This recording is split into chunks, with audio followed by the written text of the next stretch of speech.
To Mr. Nakvi, who has 5 minutes, I believe, joining us remotely. Mr. Nakvi? Thank you very much. Thank you, Mr. Chair. I hope you can hear me clearly. Yes, fine. Great, thank you, sir. Thank you to all the officers who are here today. I'm going to be focusing my questions to Interim Chief Bell, Chief Bell. Thank you for being here and being so forthcoming and answering questions. I'm going to be asking some really basic fact-based questions that I'm hearing directly from the community that I represent. As you know, I represent Ottawa Centre, that was the ground zero of this illegal occupation, and the questions that I think you've been being asked as well by citizens of our community. Let me start by asking you this question: is it the general practice for Ottawa Police to let vehicles park on Wellington Street? Mr. Chair, as I indicated in an earlier answer, at various times as it relates to different protests that have occurred in the past and in the very near past, provisions are made to allow vehicles into that area to have their voices heard, and they then leave at the end of that. But have we in the past for various protests, and you rightly mentioned we get protests often around parliamentary precinct, have we allowed for cranes to be mounted right in front of Parliament Hill? Sorry, Mr. Chair, if it's specifically relating to the fact, do we allow cranes and do we manage the access to that? Yes, absolutely. That is one of the functions of the Ottawa Police Service. So we don't allow those type of equipment as part of a protest to be stationed on Wellington Street. Mr. Chair, I think it depends on the context of the protest. We as a police service, attempt to facilitate the lawful right to people have their voices heard.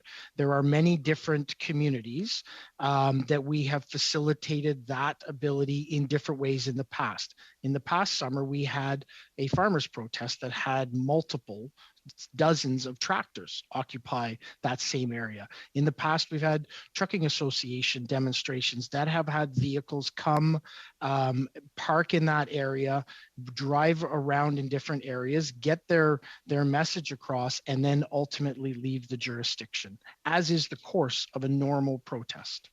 Chief Bell, it was highly unusual. I've seen a lot of those protests as well. It was highly unusual to see a crane right in front of the Privy Council and the Prime Minister's office. Let me ask you this question: did this protest had a permit to hold a protest at Parliament Hill?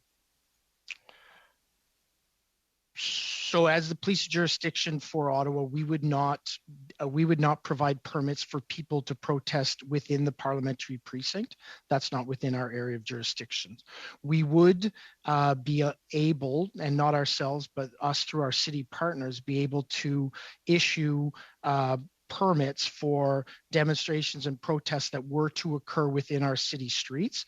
I could tell you, as a result of the ongoing pandemic, those permits have been suspended. So any protest within the time span of the pandemic has not received a permit because they have not been sanctioned by the city. Thank you. The protest started around January 28th. After the first weekend, just around February 1st, 2nd, Tuesday or Wednesday, I recall seeing a news release from Ottawa Police that clearly said that there's about 2 to 250 protesters left with a couple of hundred of vehicles.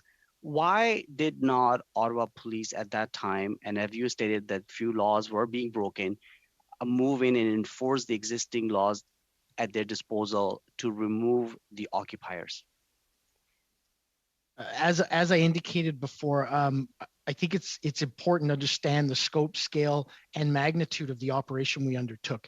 I understand people have witnessed and observed how many police officers it it took to come here, the amendments of powers that we needed in order to be able to create a safe environment in order to begin that operation. That took time as it moved through. The numbers of people involved in the protest site fluctuated, but the number of vehicles did not dramatically fluctuate. And the vehicles were an impediment 10 to seconds, us, a Chief. concern, 10 and seconds. something that was different for us in dealing with. But Chief, in the eventual Sorry,